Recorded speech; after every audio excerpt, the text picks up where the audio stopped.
इटावा की धरती पर हिंदू राष्ट्र की परिकल्पना की मजबूत नींव रखी जा चुकी है। 3 दिन से इस वीडियो ने हड़कंप मचा दिया पूरे भारत में। इटावा के दादरपुर गांव में भागवत कथा चल रही थी।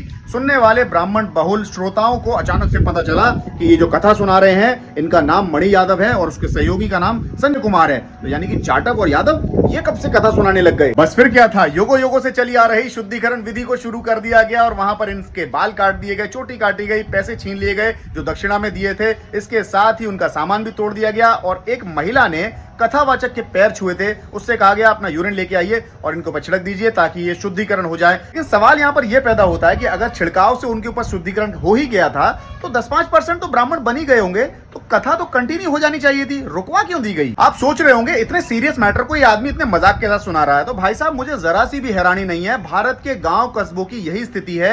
ऑलमोस्ट 6,64,369 गांव जो कि 2019 तक का डाटा है, उन गांव में बहुल आबादी जो है वो दलितों की है। वहां पर ये अत्याचार उनके रोजाना की दिनचर्या का एक हिस्सा है। क्योंकि ये घटना तो आपको पता चल गई इसलिए आप हल्ला मचा रहे हैं, लेकिन ऐसी घटनाएं रोजाना वहां होती है जिनकी उनके अंदर हिम्मत भी नहीं है कि वो पुलिस वालों को जाकर के कंप्लेंट कर दें। और अगर कहीं से हिम्मत आ भी जाए तो दरोगा जी उनकी कंप्लेंट ही नहीं लिखते। खैर छोड़ो इन जाहिलों को, मुझे इनसे बात ही नहीं करनी है। मुझे इस मामले में 2 तरह के लोगों से बात करनी है। एक है हमारे देश का संत समाज जो पूरे दिन ज्ञान देता है, रील्स में भी आता है, वो ये करना चाहिए, वो करना चाहिए, ये त्यागना है, वो त्यागना है। अब आप इस मामले में कहां हो, बोल क्यों नहीं रहे हो? इस मामले में आपको प्रतिक्रियाएं देनी चाहिए, बताना चाहिए कि हमने जो हमेशा से सिखाया था कि देखिए कोई आदमी किसी भी कुल में पैदा हो सकता है, लेकिन अगर ज्ञान आ गया है तो वो ब्राह्मण बन सकता है। तो क्या ये झूठ है ना? दूसरा उन झंडुओं से बात करनी है जो चुनाव में गली गली जाकर के बटोगे तो कटोगे ब्रांड का चूरन बेच रहे थे। भाई साहब कहां चले गए बे? और तीसरी एक कम्युनिटी और है जिससे बात करनी है, हमारी यंग जनरेशन, जिसके बारे में प्रधानमंत्री जी ने लाल किले से कहा था ये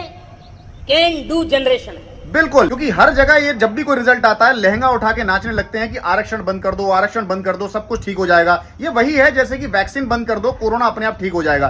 कैसे ठीक हो जाएगा भाई साहब? आरक्षण जहां नहीं है उन क्षेत्रों में हम क्या कर रहे हैं? मेडिकल, स्वास्थ्य, इंफ्रास्ट्रक्चर, हमारा टेक्नोलॉजी, हमारे स्पोर्ट्स, हम लोग कहां आगे हैं पूरी दुनिया में? हमारे ओलंपिक में कितने मेडल आते हैं, कितने वर्ल्ड कप हमने जीते हैं, क्या उखाड़ा हमने बिना आरक्षण के? अब सोचिए, आरक्षण है, SC/ST एक्ट है, संविधान है, IPC की धाराएं हैं, सोशल मीडिया है, टेक्नोलॉजी इतनी हाई है, तब जाकर के ये हालात हैं, लोग एक दूसरे पर यूरिन कर रहे हैं। सोचो हजारों साल पहले जब टेक्नोलॉजी नाम की कोई चीज नहीं थी तब क्या हालात होते होंगे, तब ये क्या क्या करते होंगे। जवाब हो तो कमेंट सेक्शन में दे देना, नहीं तो भारत चौथी सबसे बड़ी अर्थव्यवस्था बनी गया है। मजे लूटो भाई, लड्डू खाओ।